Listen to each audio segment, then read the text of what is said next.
إن الحمد لله نحمده ونستعينه ونستغفره ونعوذ بالله من شرور أنفسنا وسيئات أعمالنا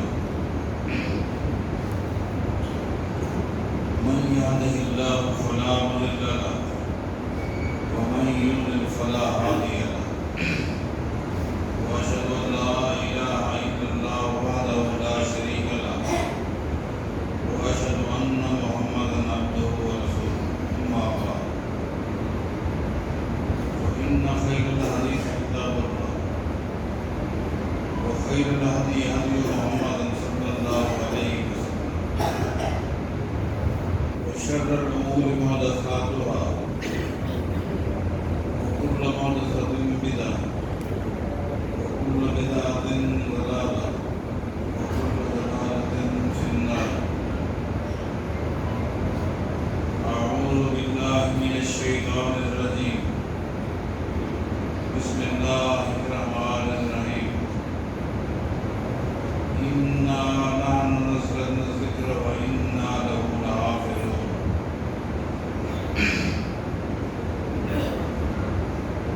غالباً یہ تیسرا جمعہ ہے کہ مسلسل عظمت صحابہ، شان صحابہ، مقام صحابہ اور خدمات صحابہ کے مختلف پہلوؤں پر گفتگو ہو رہی ہے. آج بھی اسی عنوان کا ایک حصہ ہے جس کا عنوان میں نے تجویز کیا ہے تحریف قرآن کی شرعی حیثیت. سب سے پہلے اس بات کو ذہن نشین کر لیں، اہل سنت والجماعت کا اتفاق ہے کہ قرآن کریم ہر طرح کی تحریف سے، تبدیلی سے، تغیر سے، تبدل سے پاک ہے.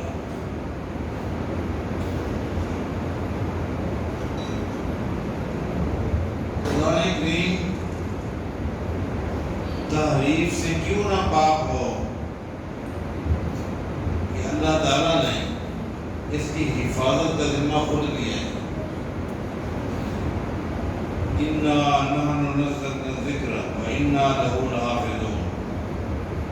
اللہ فرماتا ہے ذکر کو ہم نے نازل کیا ہے اور اس کی حفاظت کا ذمہ بھی ہم نے لیا ہے. ذکر میں سب سے پہلے قرآن کریم آتا ہے.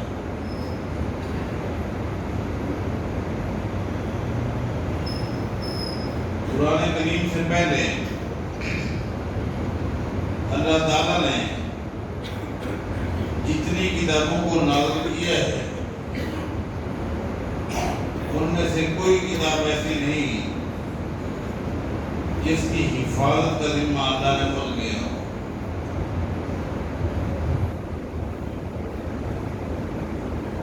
ان کتابوں کا پیریڈ بھی مختصر تھا. اس کے بعد ان کا حکم منسوخ ہو گیا. قرآن کریم ایک ایسی کتاب ہے جس کا حکم قیامت تک ہے. اللہ تعالیٰ نے اس کی حفاظت کا ذمہ لیا ہے. ایک اور مقام پر اللہ تعالیٰ فرماتا ہے لا یاتیہ الباطل من بین یدیہ ولا من خلفہ. قرآن کریم ایک ایسی کتاب ہے کہ جس میں باطل کا دخل ہو ہی نہیں سکتا.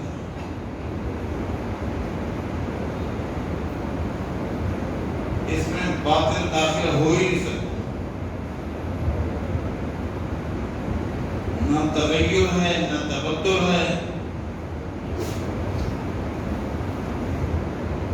ناممکن ہے۔ آپ کو بتائیں کہ کافروں نے نبی علیہ السلام کے آگے ایک نقطہ یہ بھی رکھا تھا، ایتے بے قرآن غیر ھذا او بدل ہو۔ ہم آپ سے اتفاق کرتے ہیں، لڑائی جھگڑا کب تک چلے گا؟ دو کاموں میں سے ایک کام کر رہے ہیں، جو کفار کہہ رہے ہیں، کس سے؟ محمد رسول اللہ سے صلی اللہ علیہ وسلم۔ ایتے بے قرآن غیر ھذا، آپ ایک کام کریں، اس قرآن کو واپس کریں، دوسرا لے گا۔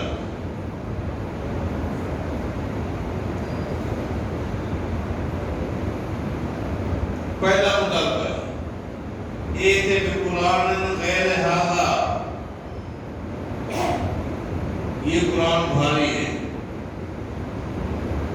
مشکل ہے، اس کو واپس کریں، دوسرا لے گا۔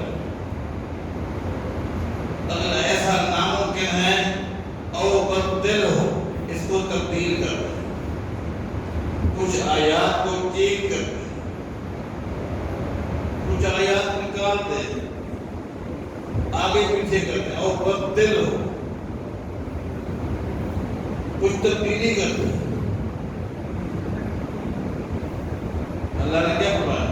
قل ما یکون لی ان ابدلہ من تلقاء نفسی ان اتبع الا ما یوحی الی۔ یہ ایک ایسی کتاب ہے جس میں ذرے کے برابر تبدیلی کا حق اللہ نے محمد کو نہیں دی۔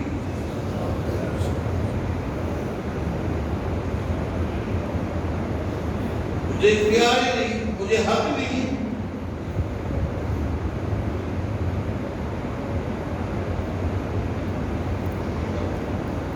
ان اتبع الا ما یوحی الی، میری ذمہ داریوں میں سب سے پہلی ذمہ داری یہ ہے کہ میں اس قرآن کی اتباع کروں، عمل کروں۔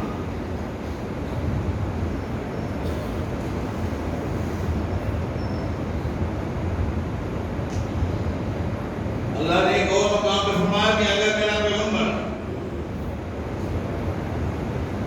ہماری اس کتاب میں، ہماری اس وحی میں اپنی طرف سے چند الفاظ لے کر آ جائے، نبوت، ختم نبوت اپنی جگہ اپنی طرف سے اضافہ کرے گا، ہم گردن سے پکڑ کے تباہ کرتے ہیں۔ مانا کسی کی ضرورت ہی نہیں کی، کسی کی ضرورت ہی نہیں ہے۔ اس کو تو قرآن کریم نے تعریف کی، کسی کی ضرورت ہی نہیں۔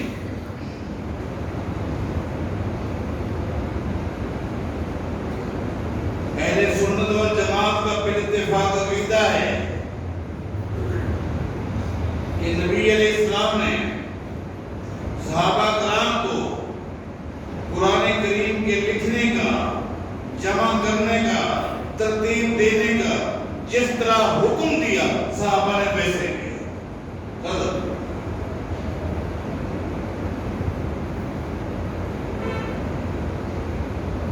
کاتبین وحی ابو بکر صدیق رضی اللہ عنہ، عمر بن خطاب رضی اللہ عنہ، عثمان بن عفان رضی اللہ عنہ، علی بن ابی طالب رضی اللہ عنہ، معاویہ، زید بن ثابت رضی اللہ عنہ، جتنے بھی کاتبین وحی تھے، وحی کی کتاب کرنے والے، لکھنے والے صحابہ کرام جتنے بھی تھے، ہمارا عقیدہ ہے نبی علیہ السلام نے جس صحابی کو قرآن کریم کے جو الفاظ جس جگہ پر جس طرح رکھنے کا ترتیب دینے کا حکم دیا صحابہ نے ویسے کیا۔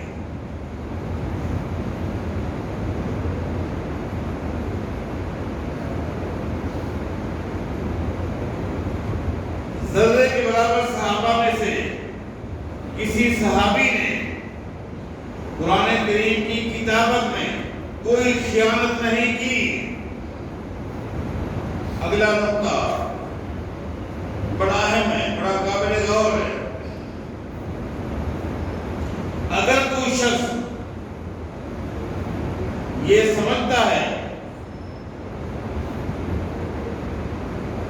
کہ جبریل تو وحی لے کر آیا، خیانت نہیں کی، پیغمبر کے سینے میں قرآن محفوظ ہوا، پیغمبر نے بھی کوئی خیانت نہیں کی، لیکن کاتبین نے، صحابہ کرام نے لکھنے میں، محفوظ کرنے میں، ترتیب دینے میں بددیانتی کی، خیانتی کی، اگر کوئی بندہ یہ عقیدہ رکھے گا ہمارا منہج ہے اس کا دین اسلام سے ہو جائے۔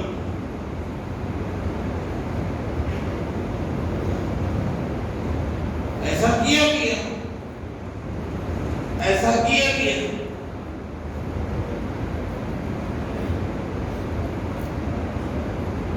جن لوگوں نے قرآن کریم کی تعریف کا عقیدہ بنایا، قرآن کو بدلا کیا، تبدیل کیا گیا، آیات نکالی کی، جن کا یہ عقیدہ ہے، سب سے پہلے اس فکر کو عام کرنے سے پہلے انہوں نے صحابہ کرام پر الزام لگایا۔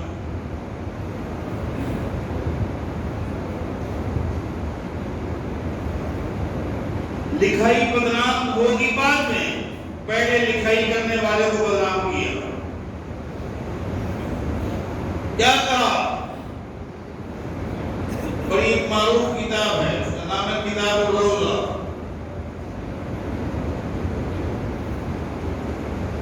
یہ کتاب میرے پاس نہیں ہے، اس کا حوالہ میں نے ایک بہت بڑی کتاب میں دیکھ رہا ہے۔ اس میں ہے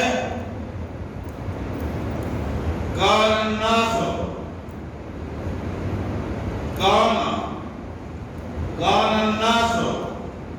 اہل ردت بعد النبی صلی اللہ علیہ وسلم الا ثلاثہ، لا حول ولا قوة الا باللہ۔ اس میں ہے کتاب الروضہ کے حوالے سے ہے امام باقر کا قول نقل کیا جاتا ہے، اس نے کہا نبی علیہ السلام کی وفات کے بعد 3 صحابہ کے علاوہ، 3 افراد کے علاوہ باقی جتنے صحابہ تھے سارے مرتد ہو گئے، سب مرتد ہو گئے۔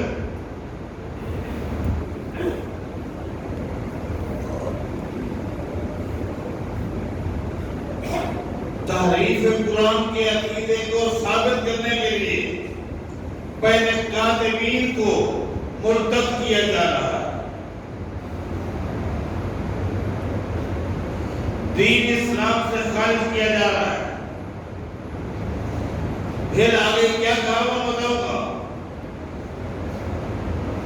نبی علیہ السلام کی وفات کے بعد کہا جتنے لوگ تھے، جتنے صحابہ تھے، نبی علیہ السلام کے آگے پیچھے خدمت، محبت، سارے کے سارے مرتد ہو گئے۔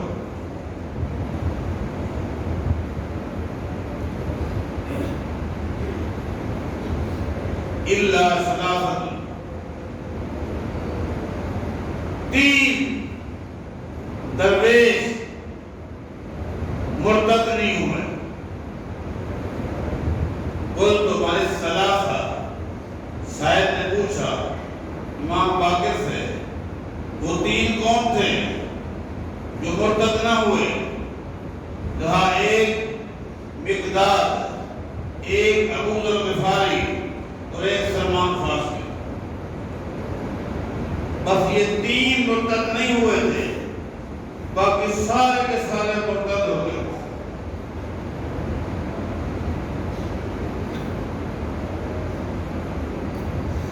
ایک مقصد کے لیے آئے تھے, اس کے بعد مرتد ہو گئے. آگے سنیے,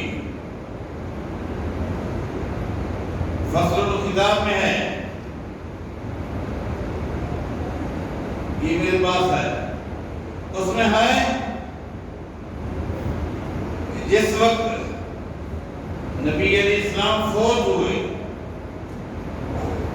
سیدنا علی کے بارے لکھا ہے رضی اللہ عنہ, وہ نبی علیہ السلام کے غسل میں, کفن میں, دفن میں لگے رہے, اور پیچھے سے ابو بکر اور عمر خلافت کی ترتیبیں بناتے رہے.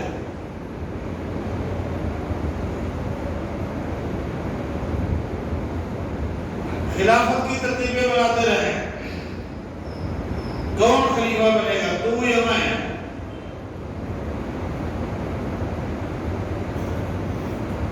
کہتے ہیں سیدنا علی رضی اللہ عنہ نبی علیہ السلام کو دفنانے کے بعد سیدھے اپنے گھر چلے گئے, معصور ہو گئے. معصور مانا اپنا دروازہ بند کر دیا, علی نے رضی اللہ عنہ دروازہ بند کر لیا, اندر بیٹھ کر قرآن کریم لکھنے لگ گئے. قرآن کریم لکھنے لگ گئے, جو قرآن کریم علی کو پیغمبر نے پڑھایا تھا, بتایا تھا, جس قرآن کے لکھنے کا حکم دیا تھا, علی دروازے کو بند کر کے معذور ہو کر وہ قرآن لکھنے لگا. جب تک علی نے قرآن نہیں لکھا باہر نہیں آئے. ٹھیک, قرآن لکھ لیا, قرآن کو لے کر آئے. ابو بکر صدیق رضی اللہ عنہ خلیفہ بن چکے تھے, رش لگا ہوا تھا. علی نے ابو بکر کے سامنے قرآن پیش کیا.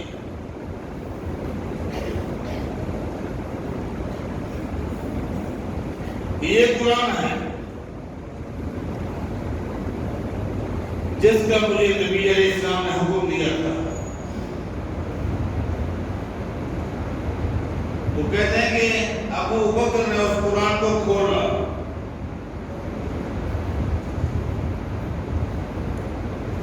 اس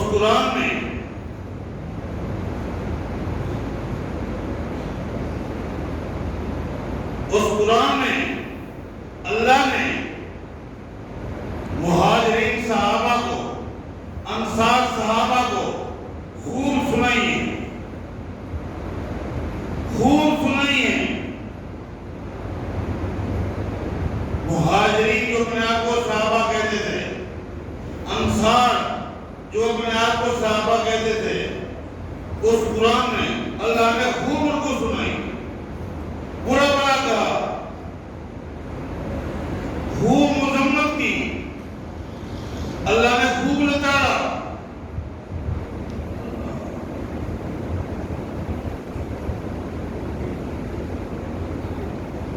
کون مہاجرین, کون انصار, جن کی عظمت کو قرآن بیان ہے. والسابقون الاولون من المہاجرین والانصار والذین اتبعوہم بإحسان رضی اللہ عنہم ورضوا عنہ. اللہ تعالیٰ نے قرآن کریم میں صرف دو جماعتوں کا ذکر کیا ہے کہ یہ کامیاب جماعتیں ہیں,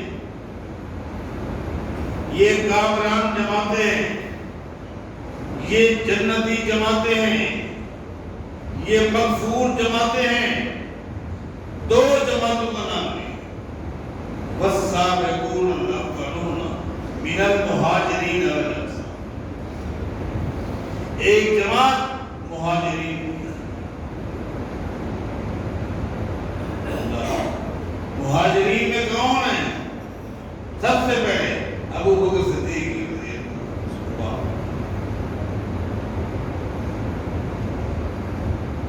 جن کی شان کو، جن کے مقام کو میرے پیغمبر منبر پہ بیٹھ کے بیان کرنے، لوگوں آج تک جس نے میرے ساتھ جو بھلائی کی ہے، جو نیکی کی ہے، میں اس کا بدلہ دے چکا ہوں۔ میری پوری امت میں ایک شخص ہے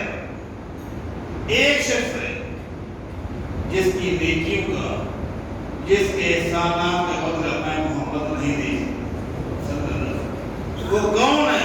ابو بکر صدیق۔ قیامت کے دن ہوگا، قیامت کے دن ہوگا، اللہ سے درخواست کروں گا، میں ابو بکر کی بھلائیوں کا حق ادا نہیں کر سکتا، اے اللہ تو میرے ابو بکر کو خوش کر۔ یہ وہ ابو بکر، علماء سے آپ سنتے رہتے ہیں،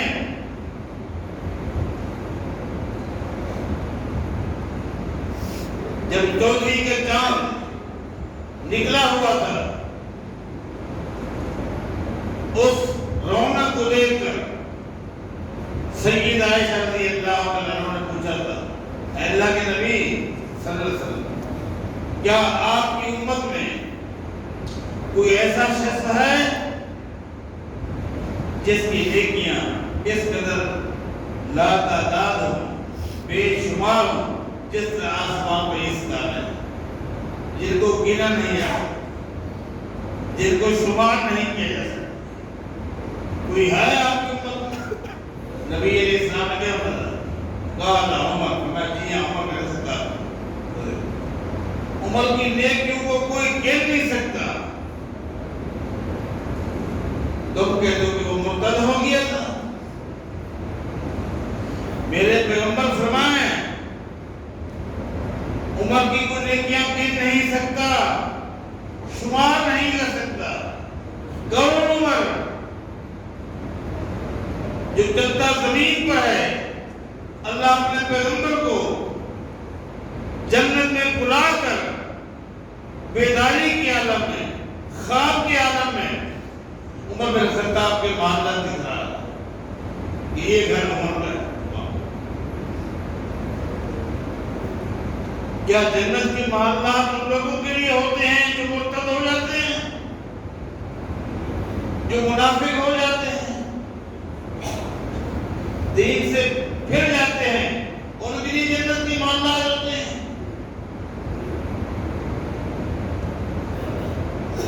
کہا عمر، میں عائشہ، میری امت میں عمر ہے جس کی نیکیوں کو شمار نہیں کیا جا سکتا۔ سید عائشہ چونک گئی، ایک سوال کرتی، این حسنات ابی؟ اگر آپ کی امت میں عمر ایک ایسا شخص ہے کہ جس کی نیکیوں کو شمار نہیں کیا جا سکتا، تو میرے باپ ابو بکر کی نیکیاں کہاں؟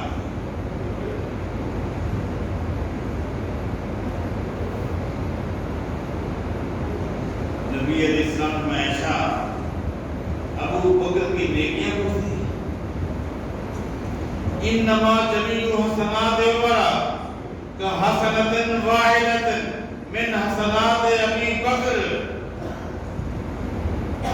عمر کی نیکیاں لاتعداد ستاروں کی طرح، لیکن سن لیں،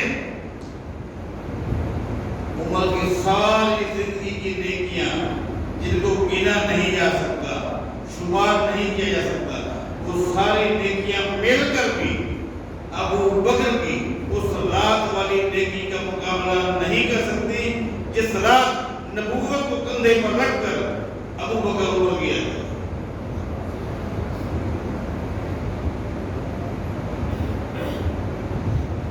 آج کا جوان اگرچہ اس راستے پر آج سیڑھیاں ہیں،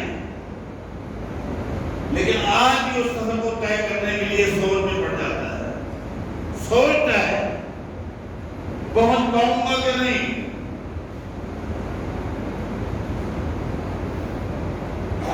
میں نے نوجوانوں کو دیکھا نیچے بیٹھ کر نظارہ دیکھتا رہا. مجھے ایک ہی مرتبہ جوانی میں وہاں جانے کا اتفاق ہوا. اس کے بعد وہاں ساتھی جاتے ہیں ان کے ساتھ جاتا ہوں, نیچے بیٹھ کر نظارے دیکھتے رہتا ہوں. ہاتھ میں کھانے کی چیزیں, پینے کی چیزیں. کب نکلتے ہیں کب واپس آتے ہیں. کئی گھنٹوں کے بعد وہاں پہنچتے ہیں. درمیان میں رک رک کر سانس لیتے ہیں, پانی پیتے ہیں. قربان جائیں, ابو بکر نے یہ سفر طے کیا, کندھے پر نبوت کا وزن تھا.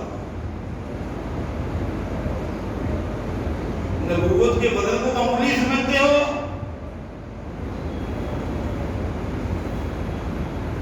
نبوت کا وزن کتنا ہوتا ہے؟ اگر اس کو سمجھنا ہو تو اس دن کو یاد کرو جس دن نبی علیہ السلام بیت اللہ میں داخل ہوئے تھے. اور علی سے فرمایا, جاری میرے کندھے پر سوار ہو جا. یہ جو 360 کچھ ہے تو گراتے ہیں. سیدنا علی نے عرض کی رضی اللہ عنہ, نہیں, اس کو میں بھی حقیقی سمجھتا ہوں, گستاخی سمجھتا ہوں. آپ میرے کندھے پر سوار ہو کر یہ کام کریں.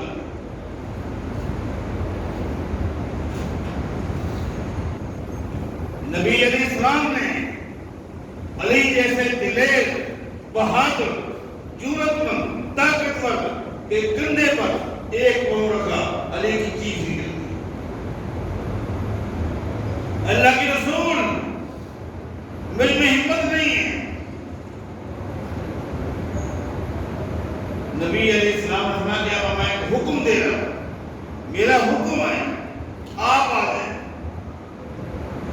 سیدنا علی کہتے رضی اللہ عنہ, جب میں نبی علیہ السلام کے کندھے پہ چڑھا کتوں کو گرانے کے لیے, مجھے ایسا محسوس ہو رہا تھا اب میں اتنا بلند ہو چکا ہوں, اتنا بلند اگر چاہوں آسمان کو بھی ہاتھ لگا.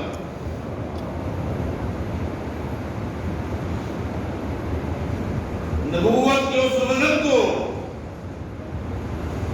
ابو بکر نے اپنے کندھے پر رکھا اور وہاں تک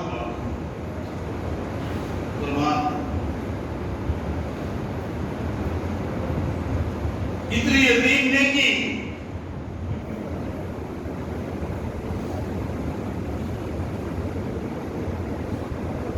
اس لیے تو محدثین کا اتفاق ہے کہ نبی علیہ السلام نے اپنی زندگی میں جتنے سفر کیے, نبی علیہ السلام کے 2 سفر مرکزی اور تاریخی ہیں. نبی علیہ السلام نے اپنی زندگی میں جتنے سفر کیے ان میں تاریخی سفر 2 ہے. ایک معراج کا سفر, ایک ہجرت کا سفر. ایک معراج کا سفر وہ بھی تاریخی سفر تھا, ایک ہجرت کا سفر یہ بھی تاریخی تھا. معراج کے سفر کے لیے اللہ تعالیٰ نے تمام فرشتوں کے سردار کا انتخاب کیا. ہجرت کے سفر کے لیے اللہ نے اس امت کے سردار کا انتخاب کیا. وہ کون ہے؟ ابو بکر صدیق ہے رضی اللہ عنہ. یہ عظیم لوگ, یہ عظیم ہستیاں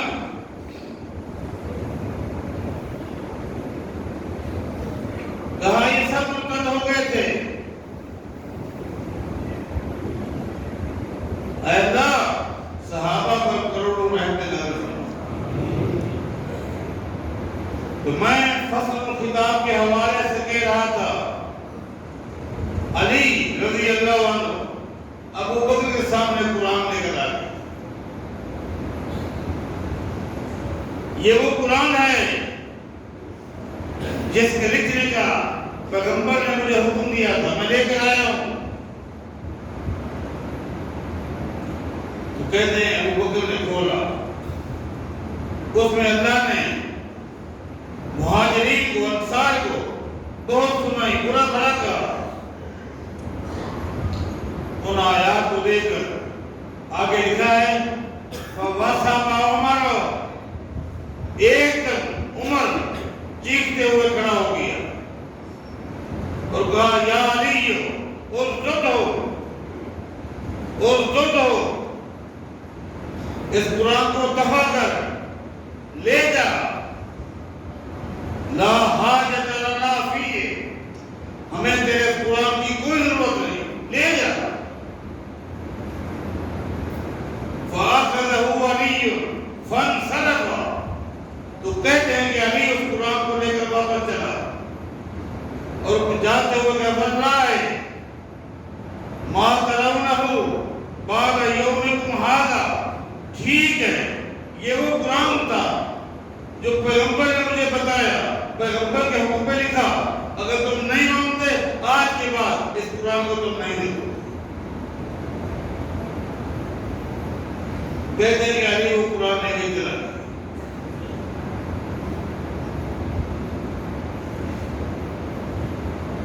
اور وہ قرآن کہاں کیا؟ علی جیسے بہادر نے، جرأت مند نے پھر اس قرآن کو کہاں کیا؟ وہ کہاں ہو گیا؟ کہا بس علی نے وہ قرآن 12 امام کو دے دیا، امام غیب اس کو دے دیا،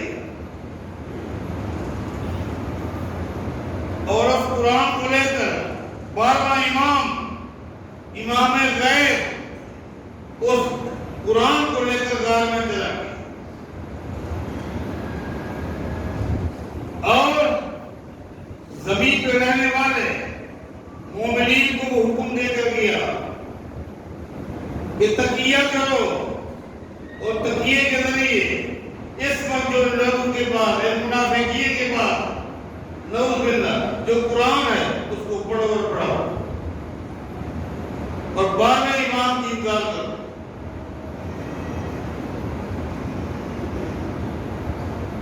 جس طرح آج کہتے ہیں جو اصلی قرآن تھا، جس طرح آج غیب ہے، جب 12واں امام آئے گا تو یہ نقلی قرآن غیب ہو جائے گا۔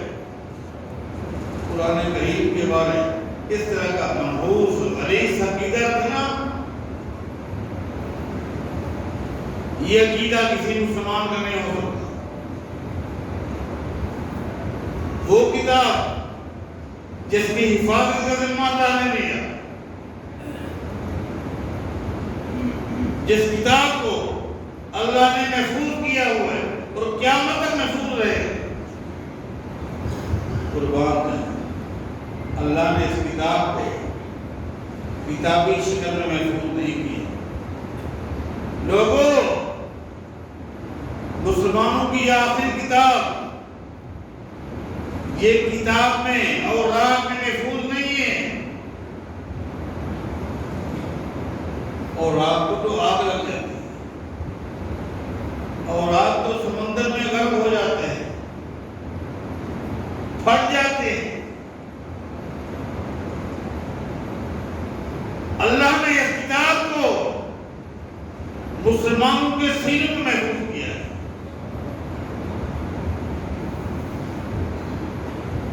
یہ ہے اس کا معنی اِنَّا نَحْنُ نَزَّلْنَا الذِّكْرَ وَإِنَّا لَهُ لَحَافِظُونَ۔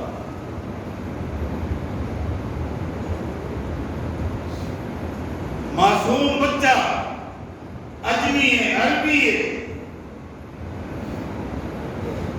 کسی اور چیز کو یاد نہیں کر سکتا، مشکل ہے، لیکن بڑی آسانی کے ساتھ اس کے سینے میں قرآن نہیں ہے۔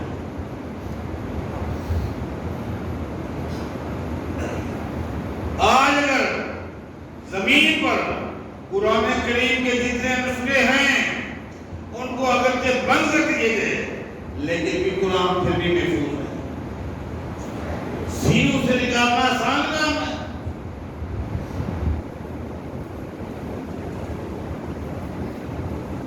زبر، زیر، شد، مد کی غلطی کے بغیر وہی مغرب میں، جو شمال میں، وہی جنوب میں ہے۔ اس کتاب میں جو شک کرے اس کو بدل دیا گیا، تحریف کر دی گئی۔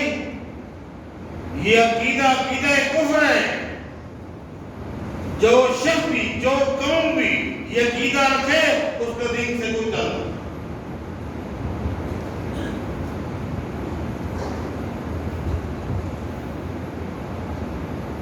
صحابہ کرام کے سینوں میں بھی یہ قرآن محفوظ تھا،